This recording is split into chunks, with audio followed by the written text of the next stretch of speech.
아직 발표도 전인데 왜 주담대는 먼저 뛰어? 한국은행 발표는 7월 16일, 코픽스는 전날 3.05%였습니다. 최종금리가 0.25%포인트만 달라도 3억 원 대출은 월 약 4만 7천 원 차이입니다. 금리표와 계약을 확인해보니 주담대는 한국은행 숫자를 그대로 복사하지 않았습니다. 바뀌는 날짜도 따로 있었습니다. 7월 21일, 한은행의 주담대 금리표를 열었습니다. 한국은행이 발표한 2.75%를 찾았지만 표의 첫 줄에는 금융채 5년 4.43%가 있었습니다. 그 아래에는 신규 코픽스 3.05%가 적혀 있었습니다. 뉴스에서 본 숫자는 하나였는데 대출의 출발점은 이미 둘로 갈라져 있던 겁니다. 처음에는 은행이 한국은행의 0.25%포인트 인상분을 미리 붙인 것처럼 보입니다. 하지만 그 추측대로라면 표의 출발점도 2.75%여야 하죠.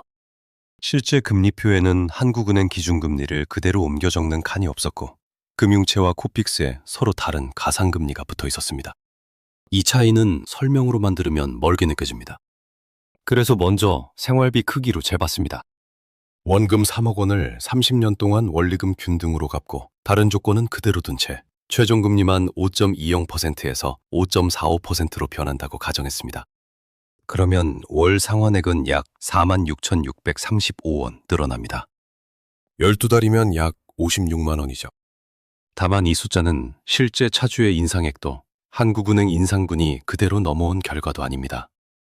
금리 0.25%포인트가 대출 상환액을 얼마나 움직일 수 있는지 보는 설명용 기준선입니다.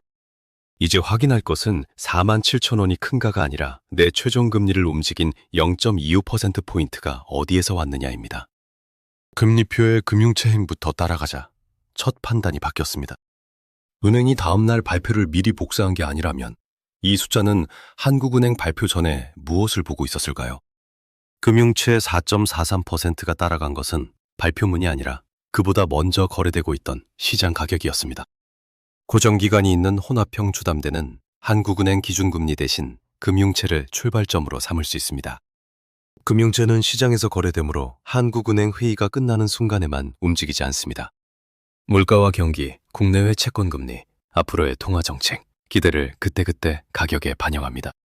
7월 21일 금리표의 혼합형 행을 그대로 읽어보겠습니다. 금융채 5년 4.43%에 가산금리 2.17%포인트가 붙고 받을 수 있는 우대가 최대 1.40%포인트였습니다. 그래서 공개된 범위는 5.20%에서 6.60%로 갈렸습니다. 4.43%는 완성된 대출금리가 아니라 계산의 첫 줄이었던 셈이죠. 여기서 은행이 0.25%포인트를 미리 붙였다는 첫 의심은 힘을 잃습니다. 금융채는 한국은행의 2.75%를 복사한 값이 아니고 4.43%가 움직인 폭을 한국은행 결정 하나로 전부 설명할 수도 없습니다.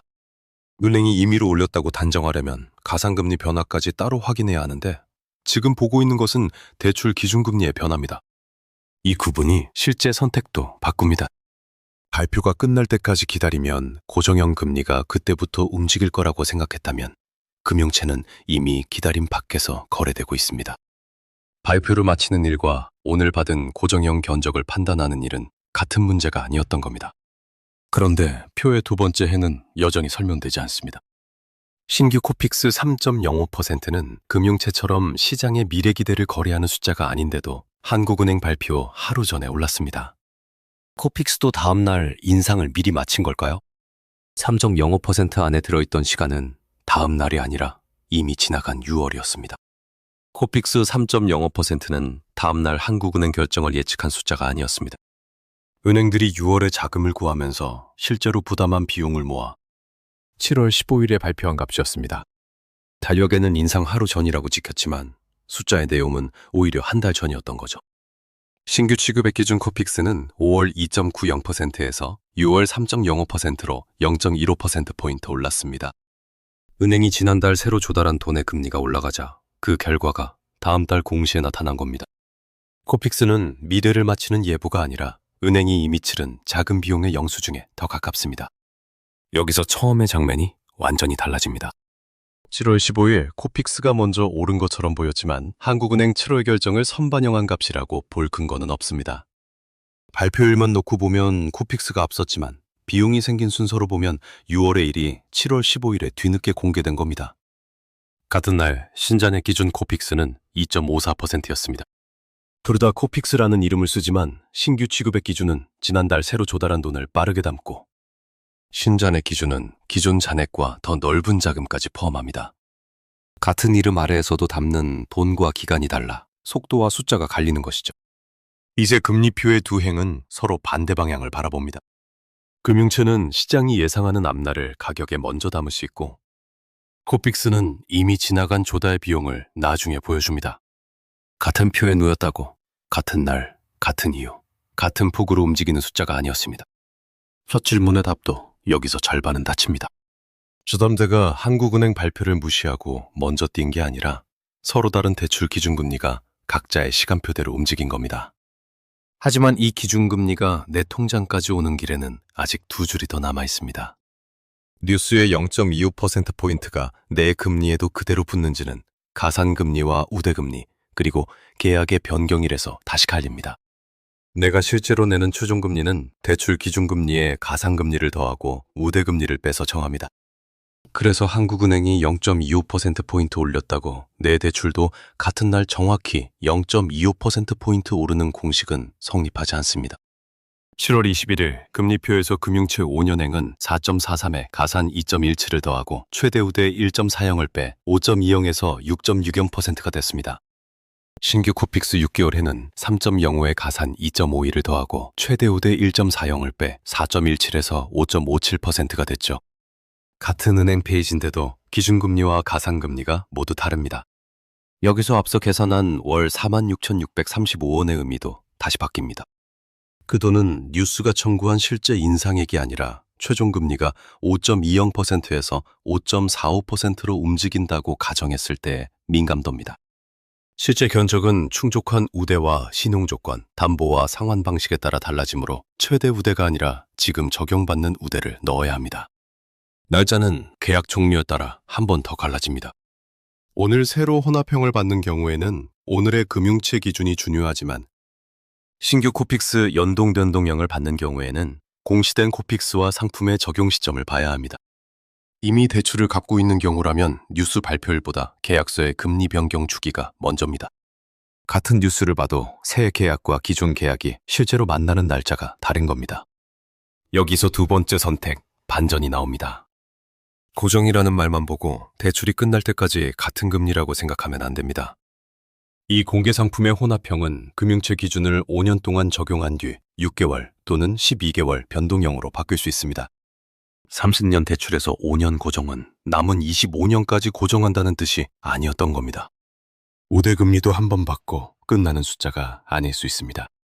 이 상품은 거래 실적에 따른 우대를 대출 신기 뒤 매월 다시 산정한다고 안내합니다. 기준금리가 움직이지 않아도 카드 사용이나 급여이체 같은 조건을 놓치면 최종금리는 달라질 수 있죠. 결국 선택은 고정형이냐 변동형이냐 한 단어로 끝나지 않습니다.